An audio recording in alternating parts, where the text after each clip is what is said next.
The fourth book of Maccabees, the torture of the fifth and sixth brother. Chapter 11.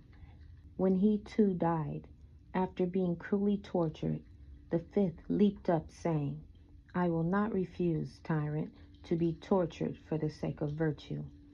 I have come of my own accord, so that by murdering me you will incur punishment from the heavenly justice for even more crimes. Hater of virtue, hater of humankind, for what act of ours are you destroying us in this way? Is it because we revere the Creator of all things and live according to his virtuous law? But these deeds deserve honors, not tortures. While he was saying these things, the guards bound him and dragged him to the catapult.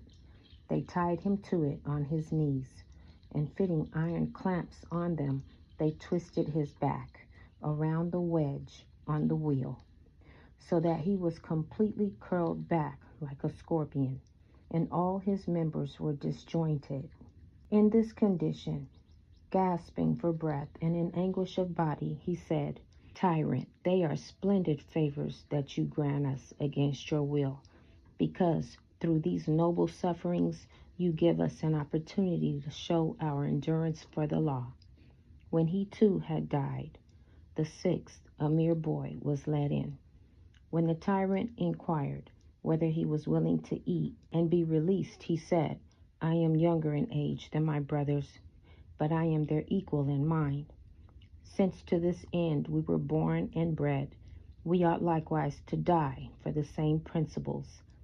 So if you intend to torture me for not eating defiling foods, go on torturing. When he had said this, they led him to the wheel. He was carefully stretched tight upon it, his back was broken, and he was roasted from underneath. To his back they applied sharp spits that had been heated in the fire, and pierced his ribs so that his entrails were burned through. While being tortured, he said, O contest, befitting holiness, in which so many of us brothers have been summoned, to an arena of sufferings for religion, and in which we have not been defeated. For religious knowledge, O tyrant, is invincible. I also, equipped with nobility, will die with my brothers, and I myself will bring a great avenger upon you, you inventor of tortures, and enemy of those who are truly devout. We 6 brothers have paralyzed your tyranny. Since you have not been able to persuade us to change our mind or to force us to eat defiling foods, is not this your downfall? Your fire is cold to us, and the catapults painless, and your violence powerless. For it is not the guards of the tyrant, but those of the divine law that are set over us. Therefore, unconquered, we hold fast to reason. The torture of the seventh brother. Chapter 12. When he too, thrown into the cauldron, had died a blessed death, the seventh and youngest of all came forward. Even though the tyrant had been vehemently reproached by the brothers, he felt strong compassion for this child when he saw that he was already in fetters. He summoned him to come near and tried to persuade him, saying, You see the result of your brother's stupidity, for they died in torments because of their disobedience. You too, if you do not obey, will be miserably tortured and die before your time. But if you yield to persuasion, you will be my friend and a leader in the government of the kingdom. When he had thus appealed to him, he sent for the boy's mother to show compassion on her, who had been bereaved of so many sons, and to influence her to persuade the surviving son to obey and save himself. But when his mother had exhorted him in the Hebrew language, as we shall tell a little later, he said, Let me loose, let me speak to the king and to all his friends that are with him. Extremely pleased by the boy's declaration, they freed him at once. Running to the nearest of the braziers, he said, You profane tyrant, most impious of all the wicked, since you have received good things, and also your kingdom from God, were you not ashamed to murder his servants and torture on the wheel those who practice religion? Because of this, justice has laid up for you intense and eternal fire and tortures, and these throughout all time will never let you go. As a man, were you not ashamed, you most savage beast, to cut out the tongues of men who have feelings like yours, and are made of the same elements as you, and to maltreat and torture them in this way? Surely they, by dying nobly, fulfilled their service to God. But you will wail bitterly for having killed without cause the contestants for virtue. Then because he too was about to die, he said, I do not desert the excellent example of my brothers, and I call on the God of our ancestors to be merciful to our nation. But on you he will take vengeance, both in this present life and when you are dead. After he had uttered these imprecations, he flung himself into the braziers, and so ended his life. Reason's sovereignty in the seven. Chapter 13. Since then, the seven brothers despised sufferings even unto death. Everyone must concede that devout reason is sovereign over the emotions. For if they had been slaves to their emotions and had eaten defiling food, we would say that they had been conquered by these emotions. But in fact, it was not so. Instead, by reason, which is praised before God, they prevailed over their emotions. The supremacy of the mind over these cannot be overlooked, for the brothers mastered both emotions and pains. How then can one fail to confess the sovereignty of right reason over emotion in those who were not turned back by fiery agonies? For just as towers jutting out over harbors hold back the threatening waves and make it calm for those who sail into the inner basin, so the seven-towered right reason of the youths, by fortifying the harbor of religion, conquered the tempest of the emotions. For they constituted a holy chorus of religion and encouraged one another, saying, Brothers, let us die like brothers, for the sake of the law. Let us imitate the 3 youths in Assyria who despised the same ordeal of the furnace. Let us not be cowardly in the demonstration of our piety. While one said, Courage, brother, another said, Bear up nobly, and another reminded them, Remember whence you came, and the father by whose hand Isaac would have submitted to being slain for the sake of religion. Each of them, and all of them together, looking at one another, cheerfully and undaunted, said, Let us, with all our hearts, consecrate ourselves to God, who gave us our lives, and let us use our bodies as a bulwark for the law. Let us not fear him who thinks he is killing us, for great is the struggle of the soul and the danger of eternal torment lying before those who transgress the commandment of God. Therefore let us put on the full armor of self-control, which is divine reason. For if we so die, Abraham and Isaac and Jacob will welcome us, and all the fathers will praise us. Those who were left behind said to each of the brothers who were being dragged away, Do not put us to shame, brother, or betray the brothers who have died before us.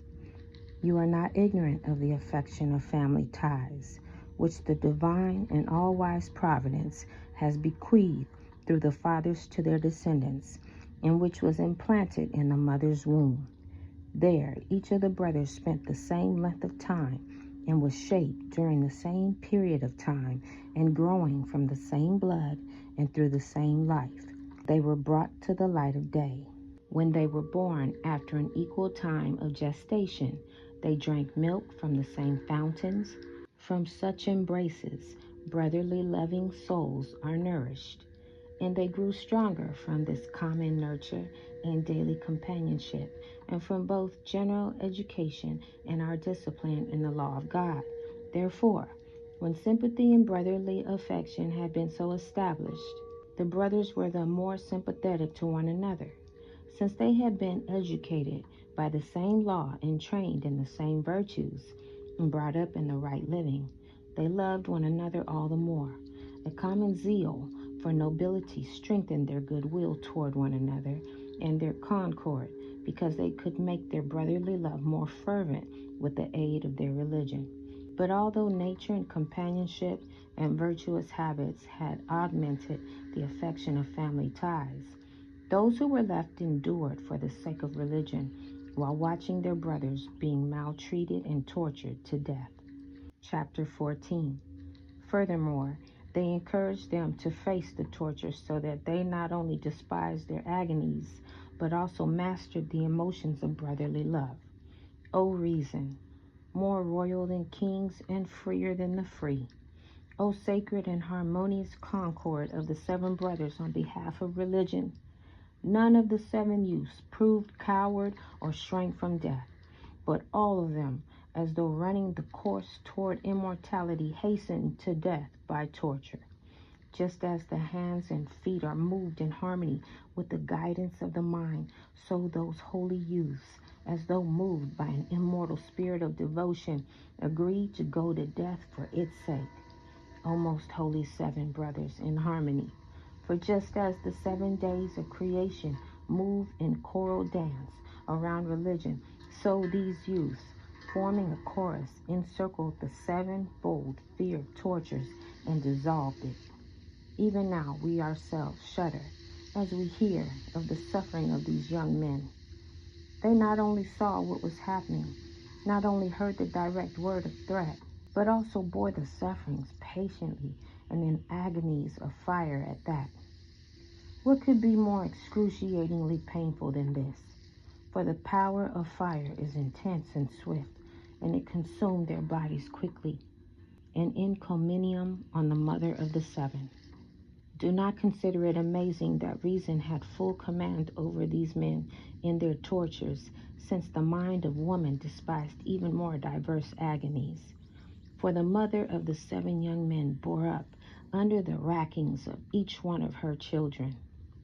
Observe how complex is a mother's love for her children, which draws everything toward an emotion felt in her inmost parts. Even unreasoning animals, as well as human beings, have a sympathy and parental love for their offspring. For example, among birds, the ones that are tame protect their young by building on the housetops, and the others by building in precipitous chasms and in holes and tops of trees, hatch the nestlings and ward off the intruder. If they are not able to keep the intruder away, they do what they can to help their young by flying in circles around them in the anguish of love, warning them with their own calls. And why is it necessary to demonstrate sympathy for children by the example of unreasoning animals? Since even bees at the time for making honeycombs defend themselves against intruders, and as though with an iron dart sting those who approach their hive and defend it even to the death? But sympathy for her children did not sway the mother of the young men. She was of the same mind as Abraham. Chapter 15. O reason of the children, tyrant over the emotions, O religion, more desirable to the mother than her children. 2 courses were open to this mother, that of religion and that of preserving her 7 sons for a time, as the tyrant had promised. She loved religion more, the religion that preserves them for eternal life, according to God's promise. In what manner might I express the emotions of parents who love their children? We impress upon the character of a small child a wondrous likeness both of mind and of form. Especially is the true of mothers who, because of their birth pangs, have a deeper sympathy toward their offspring than do the fathers. Considering that mothers are the weaker sex and give birth to many, they are more devoted to their children. The mother of the 7 boys, more than any other mother, loved her children.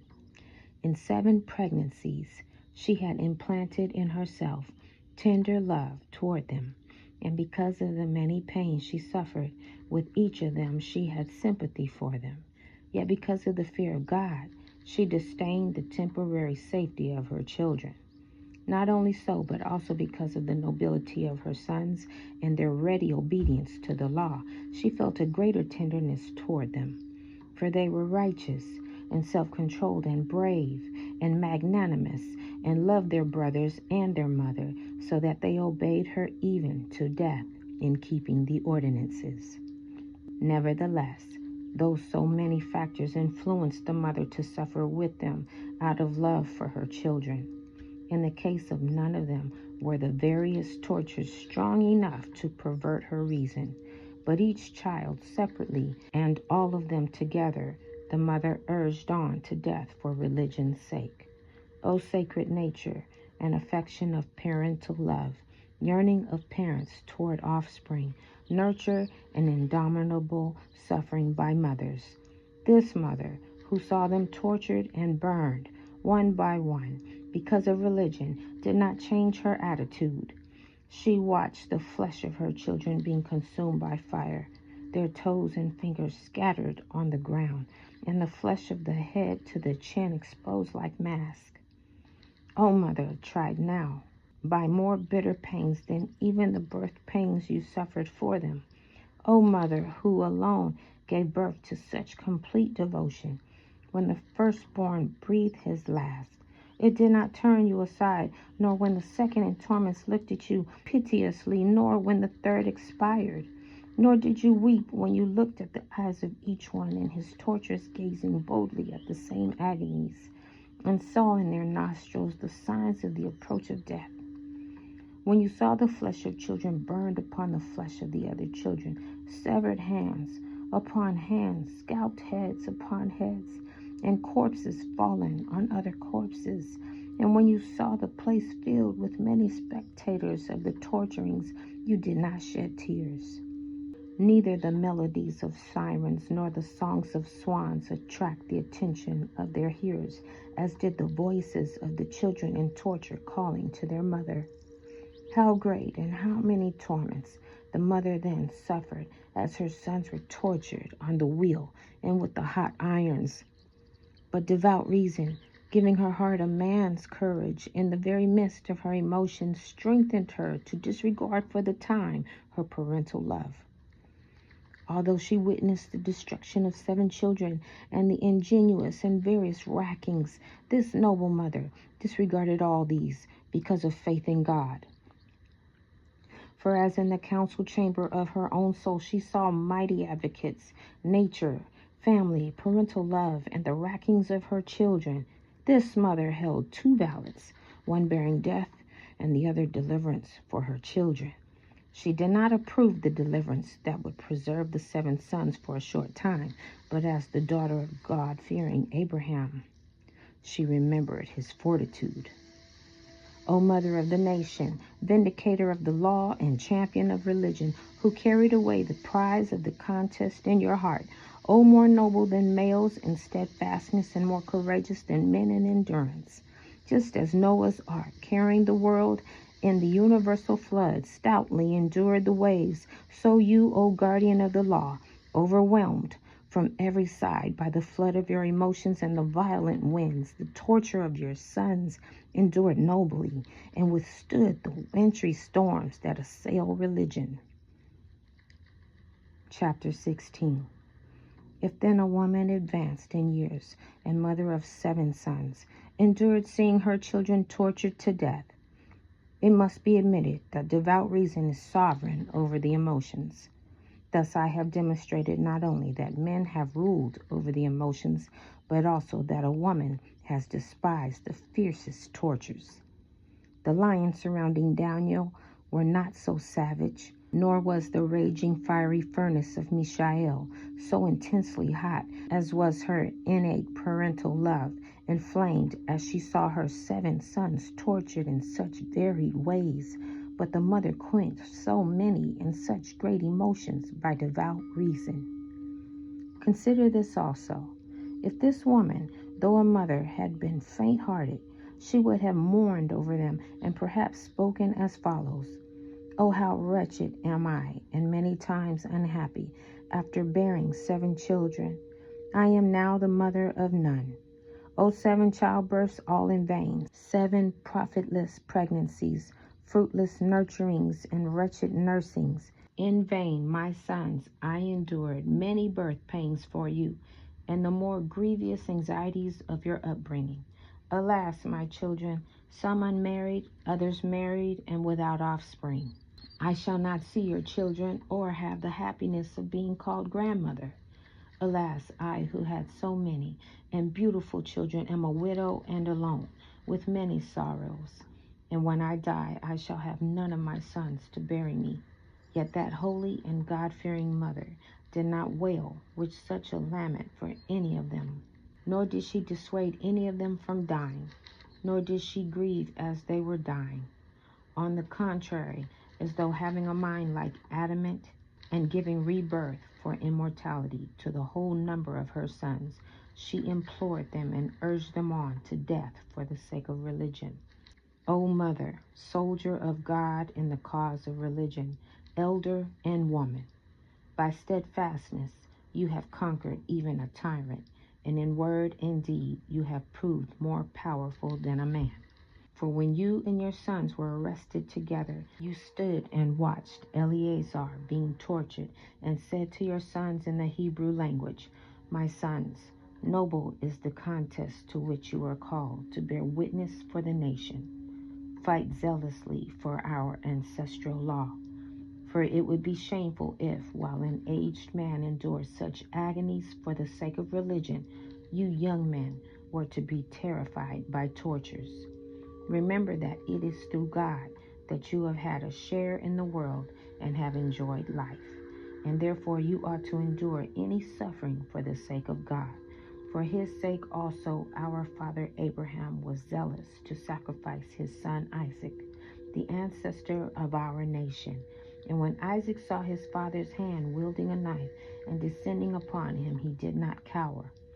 Daniel, the righteous, was thrown to the lions, and Hananiah, Azariah, and Mishael were hurled into the fiery furnace and endured it for the sake of God. You too must have the same faith in God and not be grieved.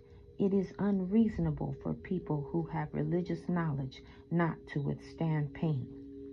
By these words, the mother of the seven encouraged and persuaded each of her sons to die rather than violate God's commandment. They knew also that those who die for the sake of God live to God, as do Abraham and Isaac and Jacob and all the patriarchs. Chapter 17. Some of the guards said that when she also was about to be seized and put to death, she threw herself into the flames so that no one might touch her body.